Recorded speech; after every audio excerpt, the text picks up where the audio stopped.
It started on a Tuesday morning, one of those days where the air feels heavier than it should, where you wake up with that strange, uneasy feeling you can't quite explain. I had an important business meeting scheduled later that morning, one that could make or break months of preparation. I'd been working late nights, sacrificing weekends, and giving every ounce of energy I had to this project. My husband knew it. He also knew how much this meeting meant to me.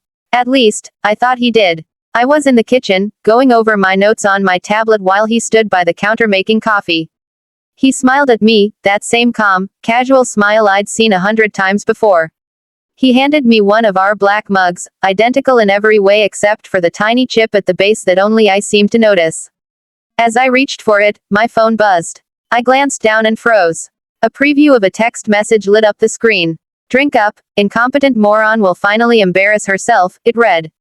And beneath that, he had sent it to someone saved in his phone as "babe."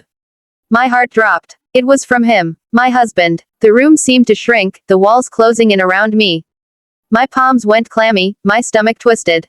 The meaning was obvious, he had put something in my coffee. And he wanted me to fail.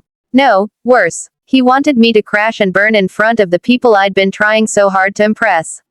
I didn't say anything right away. I didn't want him to know I'd seen the message. I forced my face into a neutral mask and pretended to scroll through my emails. My mind was spinning so fast I could hear my own pulse in my ears. My husband, the man I'd trusted for years, the man who had held my hand when I doubted myself, was plotting with his lover to humiliate me. When he excused himself to go to the bathroom, I moved without hesitation. I picked up both mugs, the one he'd handed me and the one he'd made for himself, and switched them. I placed the poisoned coffee right where his had been, making sure the handle was facing exactly the way it had before so he wouldn't notice. Then I set mine down in the spot he'd left it. My hands were shaking, but my resolve was ice cold. He came back, casual as ever, and took a big sip from his mug. I watched him swallow. For a second, I thought I saw his smile falter, just slightly, but then he carried on as if nothing had happened. I didn't ask questions. I didn't say a word. I finished my coffee, perfectly fine, and grabbed my bag. At the meeting, I delivered my presentation flawlessly. Every point landed exactly how I'd rehearsed it. The clients nodded, asked thoughtful questions, and by the end, they were smiling and shaking my hand. It was a success. The kind that makes your heart swell with pride and relief. Later that afternoon, I got a text from him, feeling sick. Coming home early. There was no smiley face, no attempt at conversation. Just that. I replied with a simple, "Hope you feel better soon."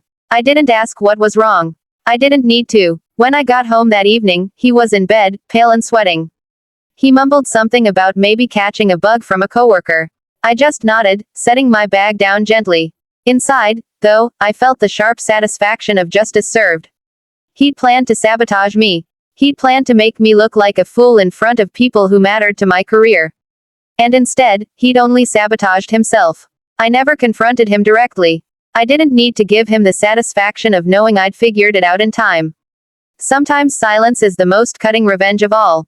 He never brought up that morning again, and neither did I. But every now and then, when I catch him watching me a little too quietly, I wonder if he suspects I knew. I wonder if he replays that day in his mind, realizing the moment his plan backfired. It's strange, justice doesn't always come in grand, cinematic moments. Sometimes it's a quiet sip from the wrong mug. Sometimes it's the knowledge that the person who tried to break you only ended up showing their own weakness. And sometimes, it's just walking away with your dignity, your career, and the satisfaction of knowing you won without ever raising your voice. And if there's one thing I've learned from that morning, it's this: underestimating someone is the surest way to lose to them. Because the quiet ones, we see more than you think. And we never forget.